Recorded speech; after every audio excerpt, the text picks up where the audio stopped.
Good morning student. कैसे हैं आप लोग? चलिए ठीक है।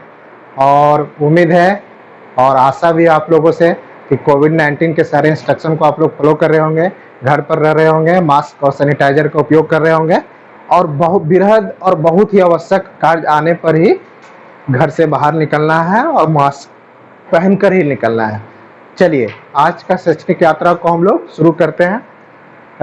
हम लोग लास्ट क्लास में अंशों का हरण से संबंधित एंट्री को सीखे थे। फॉरफीचर ऑफ शेयर्स को हम लोग सीखे थे। आज हम री इशू ऑफ फॉरफिटेड शेयर को सीखेंगे, मतलब जो अंश हरित हुई है, हरण किया गया है, उसका हम लोग री इशू सीखेंगे। तो आज का हेडिंग हम लोग का है अंशों का पुनः निर्गमन, मतलब री इशू ऑफ फॉरफिटेड शेयर्स। जिन शेयरों का हरण किया गया है उनको री इशू करना। तो होता क्या है इसके बारे में थोड़ा हम लोग जान लें। कंपनी बोर्ड ऑफ डायरेक्टर्स, एक संचालक मंडल जो है, ये निर्णय कर सकती है कि जो अंश हरण किए गए हैं उनका पुनः निर्गमन किया जा सकता है। इसके लिए एक प्रस्ताव पास होती है और प्रस्ताव में जो दिशा निर्देश दिया जाता है उसी के अनुसार अंशों के पुनः निर्गमन का कार्य किया जाता है। तो पुनः निर्गमन का क्या क्या इफेक्ट होगा? जो नए अंश खरीदेंगे, जो पुनः निर्मित हो रहे हैं, जो व्यक्ति उस अंश को खरीद करेंगे, उन्हें कोई फर्क नहीं पड़ता है कि वो हरित अंश को खरीद कर रहे हैं। उसको माना जाएगा कि वो नए शेयर को खरीदे हैं और उसका रजिस्टर, जो शेयर रजिस्टर्ड है, उसमें उनका नाम दर्ज किया जाएगा, उनको सर्टिफिकेट दिया जाएगा। मतलब सारा काम एज यूजुअल जो शेयर इश्यू होता है उसी जैसा किया जाएगा। चलिए तो इसका अकाउंटिंग ट्रीटमेंट आज हम लोग सीखते हैं। अकाउंटिंग ट्रीटमेंट आज हम लोग यहाँ पर देखेंगे कैसे होगा। जो हरित अंश है, फॉरफिटेड शेयर्स है, उसको हम लोग तीन तरह से इशू कर सकते हैं। उसी तरह प्रीमियम पर, एट पार और डिस्काउंट पर। मगर डिस्काउंट में यहाँ पर एक लोचा है कि हरित अंशों को जितना फॉरफिटेड अमाउंट उसमें है उससे ज्यादा डिस्काउंट उस पर अलाउ नहीं किया जा सकता है। सपोज कोई अंश पर 4 रुपया पैसा मिलने के बाद उसको हरण किया गया, तो 4 रुपया प्रति अंश मिल गया उनको, तो उस पर मैक्स फिर रीइश्यू जब होगा तो जितना पैसा मिला है उससे ज्यादा डिस्काउंट हम लोग अलाउ नहीं कर सकते। तो मैक्सिमम डिस्काउंट कितना अलाउ करेंगे उस केस में? 4 रुपया है। मान लीजिए सपोज 4 रुपया मिला और उसके बाद उसको फॉरफिट किए, एक एग्जांपल ले रहे हैं, फॉरफिट किए, तो फर्दर जब ये डिस्काउंट पर इश्यू होगा तो मैक्सिमम डिस्काउंट कितना दिया जाएगा? जितना हमको फॉरफिचर अकाउंट में मैक्सिमम डिस्काउंट 4 रुपया ही हम लोग दे सकते हैं। ठीक है, ये चीज को ध्यान में रखना है। मैक्सिमम डिस्काउंट कितना अलाउ होगा? जितना फॉरफिचर अमाउंट है। फॉरफिचर से ज्यादा हम लोग डिस्काउंट अलाउ नहीं कर सकते हैं। तो चलिए अब इसका अकाउंटिंग एस्पेक्ट हम लोग देखते हैं। तीनों केस में देख लेते हैं। जब इशू हो, इशू एट पार हो, एट पार हो मतलब सम मूल्य पर इशू हो, तब एंट्री क्या होगा? बैंक री इशू का एंट्री हम लोग कर रहे हैं ना, re issue of forfeited share है। Bank account debit to share capital account, share capital account. जो अमाउंट रहेगा व्हाट एवर यहां और वहां लिख देंगे, बस यही एंट्री होना है। क्योंकि जितना का शेयर था उतना पर इशू कर रहे हैं और जितना शेयर इशू करेंगे उसका पैसा को आगे हम लोग सीखेंगे। जब इशू एट डिस्काउंट हो, मान लीजिए एट डिस्काउंट हो, रीइशू हो रहा है, जो एट डिस्काउंट होती है, तब क्या करेंगे? जब एट पार था तो सिंपल एंट्री, डिस्काउंट में हम लोग यहां करेंगे बैंक अकाउंट डेबिट, क्योंकि जो पैसा डिस्काउंट के रूप में वो मैक्सिमम कितना हो सकता है? जितना फॉरफिचर में अमाउंट है, तो जो भी डिस्काउंट होगा उसको शेयर फॉरफिचर से एडजस्ट कर लेंगे। तो शेयर फॉरफिचर को भी डेबिट करेंगे डिस्काउंट का अमाउंट से, account debit to share capital account, to share capital account. चलिए ये एंट्री भी हो गया। अब एक केस और बच जाता है फाइनली, जब एट प्रीमियम इशू हो, एट प्रीमियम हो तो कोई बात ही नहीं है, तो पैसा ज्यादा आएगा, तो शेयर फॉरफिचर का तो इसमें यूज भी नहीं होगा। सिंपल एंट्री क्या करेंगे जो हम लोग प्रीमियम पे इशू करते थे? Bank account debit to share capital account,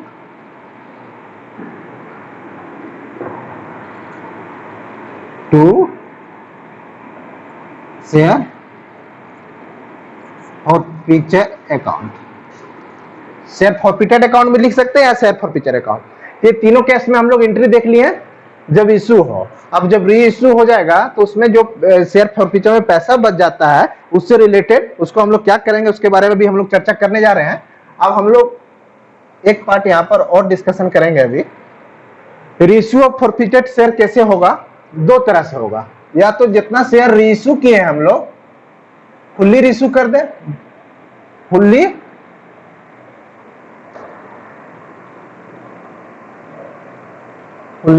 reissue, या जितना शेयर फॉरफिट हुआ उसमें से कुछ पार्ट को रख ले बाद में इशू करेंगे। इसको हम लोग उस केस को हम लोग क्या बोलेंगे, पार्सली रीइश्यू। जब फुल्ली रीइश्यू होगा तब क्या हमको करना है, जब पार्टली रीइश्यू होगा दोनों में अंतर क्या है उसको हम लोग समझेंगे। अभी सबसे पहले हम लोग थोड़ा सा और चर्चा करते हैं कैपिटल रिजर्व के बारे में। जब पूंजीगत लाभ हो, पूंजीगत लाभ किसको बोलते हैं, कैपिटल प्रॉफिट। जैसे अस्थायी संपत्ति को बेचने से जो लाभ हो, या सिक्योरिटी प्रीमियम हो गया शेयर को इश्यू करने से जो लाभ हो, या शेयर फॉरफीचर वो भी पूंजीगत लाभ है। जो लाभ होगा उससे पूंजीगत हानि को अपलिखित कर लेंगे। जो पूंजीगत हानि होती है उसको राइट ऑफ कर ले पूंजीगत लाभ से, तो जो पैसा बचता है उसको हम लोग कहां ट्रांसफर करते हैं, कैपिटल रिजर्व में। तो कैपिटल रिजर्व के बारे में आप लोग का कंसेप्ट क्लियर हो गया होगा। कैपिटल रिजर्व है क्या, जब भी कैपिटल प्रॉफिट हो और कैपिटल प्रॉफिट से कैपिटल लॉस को हम लोग एडजस्ट कर ले, उसके बाद भी अगर कैपिटल प्रॉफिट कुछ बचता है तो फाइनली उसको हम लोग कहां ट्रांसफर करेंगे, कैपिटल प्रॉफिट है मान लीजिए, और इससे कैपिटल लॉस को राइट ऑफ करने के बाद, इसमें से कैपिटल लॉस को राइट ऑफ कर लिए तो इसलिए माइनस लिख रहे हैं, कैपिटल लॉस को राइट ऑफ कर लिए, उसके बाद भी अगर कुछ पैसा बचती है, जो अमाउंट बचेगा उसको हम लोग फाइनली कहां ट्रांसफर करते हैं, कैपिटल रिजर्व में।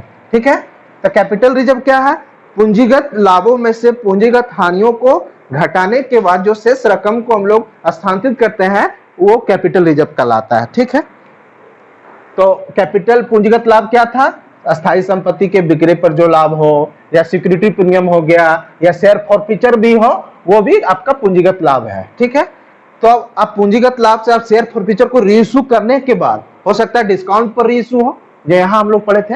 तो डिस्काउंट को हम लोग किससे राइट ऑफ किए थे, शेयर फॉरफीचर से। तो इस केस में और उसके बाद भी अगर शेयर फॉरफीचर का कुछ पैसा बचता तो उसको हम लोग कहां ट्रांसफर कर देते हैं, तो एक एंट्री और करते हैं, share forfeiture account debit to capital reserve. जो पैसा बच जाएगा राइट ऑफ करने के बाद, प्रीमियम के केस में तो पूरा पैसा बचेगा, एट पार इश्यू है तो शेयर फॉरफीचर तो यूज ही नहीं हो रहा है तो यहाँ भी पूरा पैसा बचेगा, और प्रीमियम पर इश्यू है तो यहाँ भी शेयर फॉरफीचर का सारा रकम बच जाएगा, तो उसको हम लोग कैपिटल रिजर्व में ट्रांसफर कर लेंगे। हाँ, इन केस डिस्काउंट पर जब इश्यू है तो शेयर फॉरफीचर कुछ डिस्काउंट के रूप में राइट ऑफ हो गए हैं, और उसके बाद जो पैसा बचेगा री इश्यू से संबंध इश्यू करने के बाद भी, तो उसको एक एंट्री और करके उसको हम लोग कैपिटल रिजर्व में ट्रांसफर कर लेंगे। तो उसका एंट्री क्या होगा, share forfeiture account debit to capital reserve. चलिए, जब फुल्ली री इश्यू और पार्शली री इश्यू में क्या अंतर है, मतलब मान लीजिए 400 शेयर फॉरफिट हुआ, सपोज 400 शेयर आपका फॉरफिट हो रहा है, 400 में 400 री इश्यू हो रहा है, 400 शेयर अगर इश्यू करती है पुनः तो इसको हम लोग फुल्ली री इश्यू कहेंगे। यदि 400 में 300 शेयर ही कंपनी अभी इशू कर रही है, 100 बाद में री इशू करेगी, तो ये हो गया पार्टली री इशू, मतलब कुछ शेयर अभी भी इशू होना बाकी है। 21 शेयर के बात हो रहा है, फॉरफिटेड शेयर का बात कर रहे हैं हम लोग इस टॉपिक में, है ना। तो मान लीजिए एक एग्जांपल से आप लोग को स्पष्ट हो गया होगा फुल्ली री इशू और पार्टली री इशू और फॉरफिटेड शेयर में क्या अंतर है।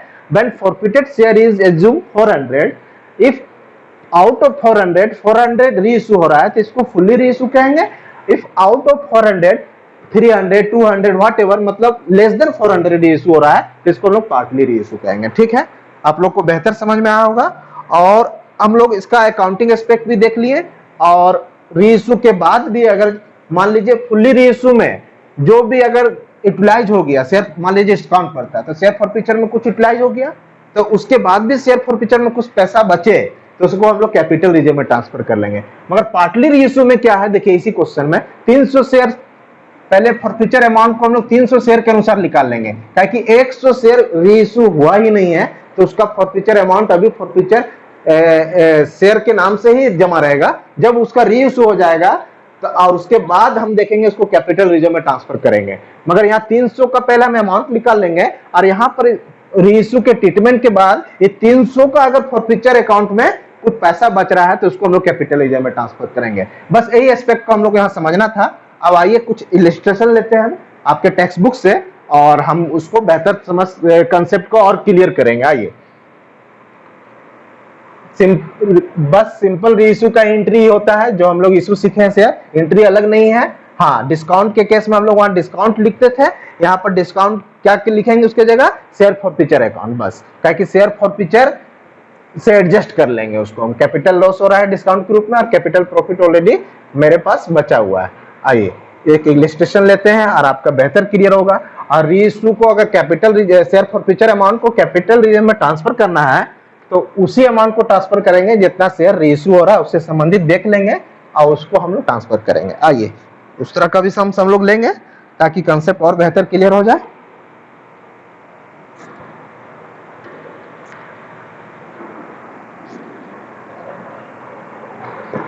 क्वेश्चन को हम आप लोग के सामने लिख देते हैं बोर्ड पर। 800 शेयर्स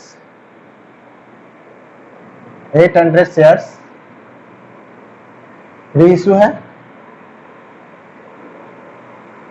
800 शेयर रीइश्यूड हो रहा है।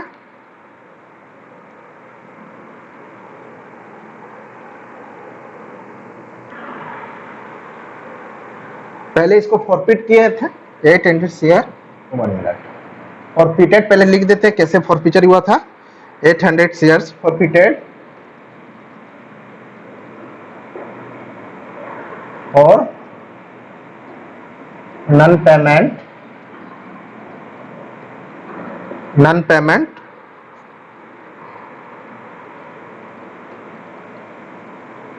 Of final call money of final call ₹2, जिसका दाम ₹2 था। मतलब जो शेयर फॉरफिट हुआ 800 शेयर फॉरफिटर किस लिए हुआ? नॉन पेमेंट, मतलब बकाया रह जाने के कारण फाइनल कॉल का अमाउंट का जो था ₹2 के दर से, ठीक है। और प्रत्येक शेयर कितना का था? इच शेयर आपका 10 ईच था, 10 के रेट से था। शेयर का दाम ₹10 है, ठीक है।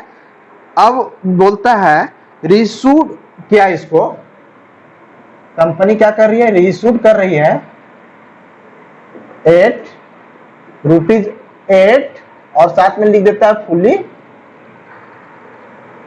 पेड अप मान लिया जाए, मतलब इस अब 8 से ज्यादा उस पर नहीं मिलेगा। आइए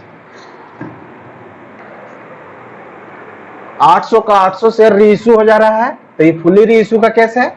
और इसमें क्या बोला? पहले 800 शेयर फॉरफिट क्यों हुआ? फाइनल कॉल का दर नहीं देने से ₹2 का, और रीइश्यू किया मगर ₹8 ही इस पर मिला और भी फुली पेड अप मान लिया, मतलब फर्दर इस पर पैसा नहीं मिलेगा। तो फॉरफीचर का भी एक एंट्री देख लेते हैं इसमें, ऐसे तो हम लोग देख चुके हैं, और उसके बाद उसका रीइश्यू का भी एंट्री देखेंगे। पहले फाइनल कॉल का पैसा नहीं दे रहा है तो पहले शेयर कैपिटल जितना से हम कॉल किया उतना से ही डेबिट करते हैं फॉरफीचर में, कैपिटल को शेयर फॉरफीचर अकाउंट डेबिट 10 से किए हैं, 10 का शेयर है, 800 शेयर था, टोटल हो गया आपका 8000, ठीक है। अब नॉन पेमेंट जो रह गया उसको क्रेडिट करेंगे और जो पेमेंट हो गया उसको फॉरफीचर में ले जाते हैं। तो पेमेंट नॉन पेमेंट ओनली 2 है तो उसका नाम है शेयर फाइनल कॉल अकाउंट। तो शेयर फाइनल कॉल अकाउंट लिख देंगे, शेयर फाइनल कॉल अकाउंट। ₹2 है, 800 शेयर है तो ₹1600 हो गया। अब पेमेंट इसका मतलब ₹8 हो चुका है, 10 का शेयर था तो उसको हम लोग फॉरफीचर में ले जाएंगे। जो पैसा मिल जाती है उसको हम लोग जब्त करते हैं और जब पैसा को हम लोग फॉरफीचर में ले जाते हैं। तो 2 शेयर फॉरफीचर अकाउंट, ठीक है। 8 के रेट से 800 शेयर है तो 6400 आपका इस फॉरफीचर का एंट्री हो गया। अब इसका रीइश्यू का एंट्री हम लोग देखेंगे। रीइश्यू बोल रहा है 8 के दर से फुली पेड अप रहेगा, मतलब इस पर ₹8 ही मिलेगा, 10 का शेयर में 8 ही मिलेगा, और बोल दिया फुली पेड अप है मतलब इस पर आप फर्दर पैसा नहीं मिलेगा। तो बैंक हमको मिल रहा है रीइश्यू में 8 के रेट से 800 शेयर है तो ₹6400 ही मिलेगा। तो ₹2 का हमको डिस्काउंट हो रहा है, मगर हम क्या बोले, जब भी रीइश्यू होगा शेयर तो डिस्काउंट को हम लोग शेयर फॉरफीचर से ही राइट ऑफ कर लेते हैं। तो डिस्काउंट की जगह क्या लिखेंगे? Share forfeiture account. डेबिट 2 रुपया के रेट से तो 1600 और टू शेयर कैपिटल हो जाएगा आपका 10 के रेट से क्रेडिट। कितना हो जाएगा शेयर कैपिटल अकाउंट 8000। आपका ये रीइश्यू का एंट्री हो गया, मगर पूरा का पूरा शेयर रीइश्यू हो गया है, इसीलिए फॉरफीचर अमाउंट जो अगर बच जा रहा है तो उसको हम लोग कहां ट्रांसफर कर लेंगे, कैपिटल रिजर्व में। तो शेयर फॉरफीचर में मेरा कितना अमाउंट था 6400, यूटिलाइज रीइश्यू में कितना हुआ ओनली 1600, मतलब 4800, 4800 अभी भी बकाया है, उसको अब हम लोग कैपिटल रिजर्व में ट्रांसफर कर लेंगे। तो एक एंट्री और करेंगे, share forfeiture account debit to capital reserve account, to capital reserve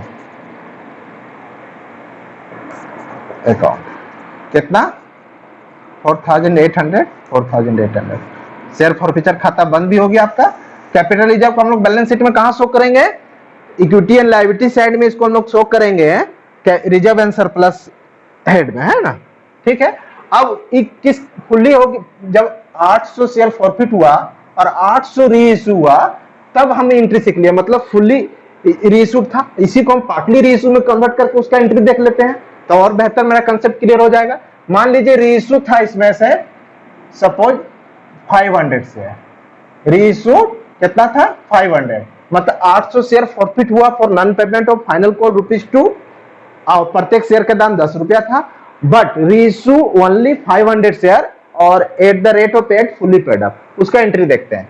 तो दोनों एंट्री में पहला तो फॉरफीचर का एंट्री कॉमन रहेगा, इसमें भी वही एंट्री रहेगा, share capital to share final call to share forfeiture. तो इस एंट्री को हम लोग रिपीट नहीं करते, यहाँ पर जगह का अभाव है और सेम एंट्री होना है, इसलिए इस एंट्री को हम लोग पहला एंट्री तो करेंगे ही। अब रीइश्यू का एंट्री करते हैं। तो रीइश्यू के वक्त हमको ध्यान रखना है मात्र 500 शेयर रीइश्यू हो रही है, तो 500 शेयर के हिसाब से हम सारा एंट्री करेंगे। Bank account debit share forfeiture account debit to share capital account. Share capital 500 के ही रेट से हमको ध्यान रखना है, तो 500 के रेट से 10 रुपया होगा तो 5000, हमको 8 से रुपया फुली पेडअप बोल रहा है, तो 500 का 4000 और 1000 शेयर फॉरफीचर से राइट ऑफ करेंगे। तो शेयर फॉरफीचर को अब इशू हो गया है तो उसको कैपिटल रिजर्व में करेंगे। आइए एक एंट्री और करते हैं, शेयर फॉरफीचर अकाउंट। थोड़ा सा सावधानी रखने का जरूरत है, अगर हम थोड़ा सा सावधानी नहीं रखेंगे तो क्या एंट्री होगा वो करते हैं, और सावधानी रखते तो क्या एंट्री होता है। Share forfeiture account debit to share नहीं कैपिटल रिजर्व में ले जाते हैं, तो टू कैपिटल रिजर्व अकाउंट।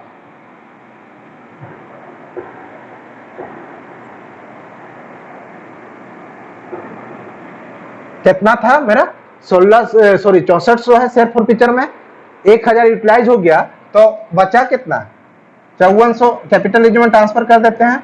बहुधा बच्चे ये एंट्री कर देते हैं, नहीं ये अमाउंट लिखना यहाँ पर आपके लिए भूल होगी, क्योंकि ये अमाउंट कब लिखा था जितना फॉरफिट हुआ उतना रीइश्यू हो जाए, मगर यहाँ पर फॉरफिट हम 800 शेयर कर रहे हैं, रीइश्यू मात्र 500 कर रहे हैं, तो जो रीइश्यू हो रहा है उसी से संबंधित फॉरफीचर अमाउंट को कैपिटल रिजर्व में ले जाएंगे।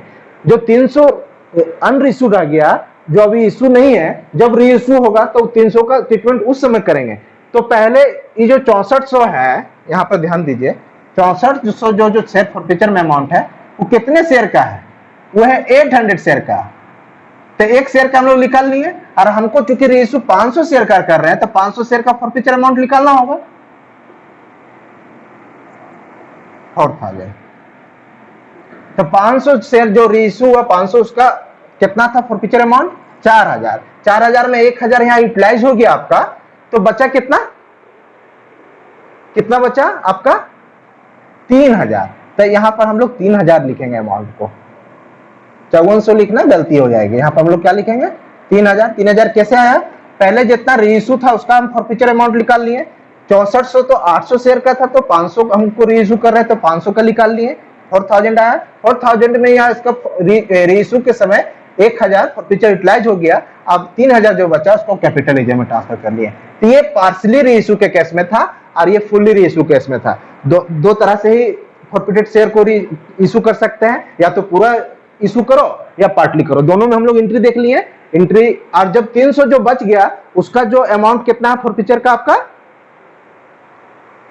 2400, उसको हम लोग जब रीइशू करेंगे और रीइशू के बाद भी अगर कोई पैसा बचेगा तब उस समय कैपिटल रिजर्व में दिखाएंगे। तो अभी हम लोग बैलेंस शीट में कैपिटल रिजर्व 3000 दिखाएंगे और शेयर फॉरफिचर हम लोग 4000 घटा के 2400 रुपये ही दिखाएंगे, है ना।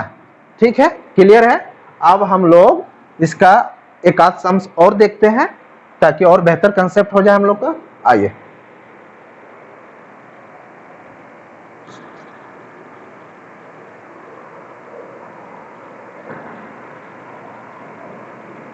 इससे ज्यादा आप लोग में 12th के जो जैक बोर्ड का जो सिलेबस है उससे ज्यादा इसमें फॉरफिचर से रिलेटेड कॉम्प्लिकेशन नहीं आएगा। दो ही इसका मेन पार्ट्स था, जब फुल्ली रीइशू हो और पार्टली रीइशू, दोनों से संबंधित हम लोग सम्स देख चुके हैं। तो एक पार्ट और रह जा रहा है, उसको हम लोग यहाँ डिस्कशन कर लेते हैं।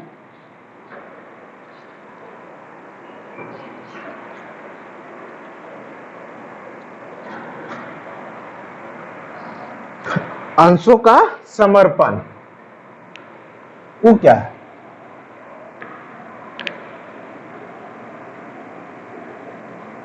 अंशों का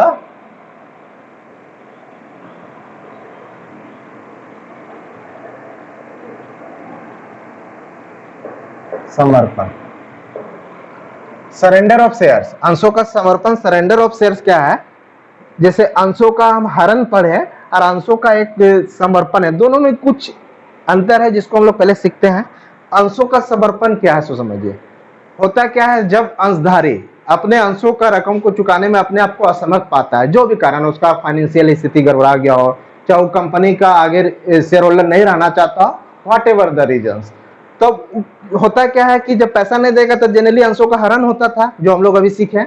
मगर क्या होता है, अंशधारी क्या करता है कि खुद एक प्रस्ताव कंपनी के पास लेकर आ जाता है कि भैया हम आपका अब अंशधारी नहीं रहना चाहते हैं, अपने अंश को हम सरेंडर कर रहे हैं। खुद वो समर्पण कर देता है कि आगे से हम आप कंपनी में अंशधारी नहीं रहेंगे। कंपनी हरण नहीं कर रही है, अंशधारी खुद कंपनी को कर रही है कि मेरे अंशों को आप वापस ले लीजिए। तो दोनों में थोड़ा सा अंतर हो गया। एक तरफ क्या है, कंपनी जब उसका हरण होता है, यहाँ पर शेयर होल्डर ही अपने आप को समर्पित करती है। तो अकाउंटिंग एस्पेक्ट में कोई अंतर नहीं, चीज ध्यान रखिएगा। Whether share forfeited, whether share surrendered, accounting aspect in both case same होगा, जो अभी हम लोग सीखे। अकाउंटिंग एस्पेक्ट में डजंट डिफर करेगा, दोनों में सेम होगा, बट इसका प्रोसेस अलग है। अंशों का समर्पण में और अंशों का हरण में अंतर क्या हो गया? अंशों का हरण कंपनी के द्वारा किया जाता है, अंशों का समर्पण में क्या करेगा, अंशधारी खुद कंपनी को बोलेगा मेरे अंशों को आप वापस ले लीजिए। तो और अंशों का हरण में लीगल प्रोसीड्यूर थोड़ा है। अंशों के समर्पण में कंपनी हो सकता है शेयर होल्डर को थोड़ा रियायत दे दे कि जो पैसा उसका जब्त हो रहा है फॉरफिचर के रूप में, उसमें कुछ छूट दे सकता है, मगर अकाउंटिंग एस्पेक्ट सेम होगा। तो चलिए, आपका शेयर फॉरफिचर से रिलेटेड सारा एस्पेक्ट को हम लोग आज कवर कर लिए। अब इससे रिलेटेड जो सम्स है आप लोग उसको सॉल्व करेंगे। कहीं दिक्कत होने पर निश्चित रूप से आप कमेंट करके हमसे पूछ सकते हैं, उसका सोल्यूशन आपको दिया जाएगा। और टेक्स्ट बुक को सावधानी से और इस वीडियो के माध्यम से आप समझने का प्रयास कीजिए। टॉपिक बहुत सरल था। तो आज शेयर फॉरफिचर खत्म हुआ आपका टॉपिक। तो हम लोग इशू ऑफ शेयर्स और फॉरफिचर ऑफ शेयर्स को कंप्लीट किए।